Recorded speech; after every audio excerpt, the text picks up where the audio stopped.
સંસ્કારી નગરી વડોદરાના ફતેગંજ બ્રિજ પર બુટલેગર અલ્પુ સિંધીની ગેંગે હેરીની હત્યાનો પ્રયાસ કર્યો અને પોલીસ ઊંઘતી રહી હતી, કારણ કે અલ્પુ અને હેરી સિંધીએ રાત્રે 4 કલાક સુધી હથિયારો લઈને એકબીજાનો પીછો કર્યો હતો, જેમાં વારસિયાના હેરી લુધવાણીએ પોતાની કાર પરત માંગતા કારમાં આવેલા નામચીન અલ્પુ સિંધી અને તેના સાગરીતોએ મોડી રાત્રે હેરીને આંતરી પાઇપ તેમજ દંડા વડે હુમલો કરી હત્યાનો પ્રયાસ કર્યો હતો, જેને પગલે અલ્પુ સિંધી અને તેના સાગરીતોને શોધવા ફતેગંજ પોલીસની ટીમો સાથે ક્રાઇમ બ્રાન્ચ, એસઓજી અને પીસીબી સહિતની ટીમો પણ કામે લાગી છે.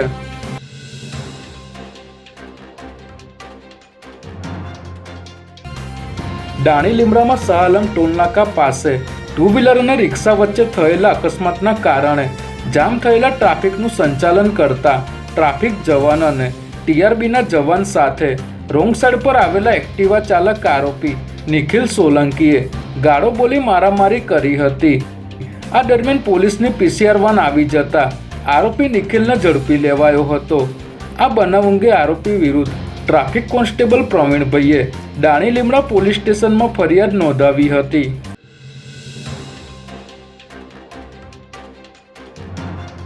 પીસીબીએ અમરાઈવાડીના અનુપમ સિનેમા પાસેથી એક સ્વિફ્ટ ગાડીમાંથી 912 ઇંગ્લિશ દારૂ અને બિયરની બોટલ ઝડપી પાડી છે, જેમાં પીસીબીની ટીમે બાતમીના આધારે અનુપમ સિનેમા પાસે વોચ ગોઠવી બાતમીવાળી ગાડીને રોકાવી હતી, પરંતુ ગાડીનો ચાલક ગાડી મૂકીને ફરાર થઈ ગયો હતો. ત્યારે પોલીસે ગાડીમાં તપાસ કરતા વિદેશી દારૂ અને બિયરની 912 બોટલ મળી આવી હતી. ત્યારે આ અંગે અમરાઈવાડી પોલીસે ગાડીના ચાલક વિરુદ્ધ ગુનો નોંધી તપાસ શરૂ કરી છે.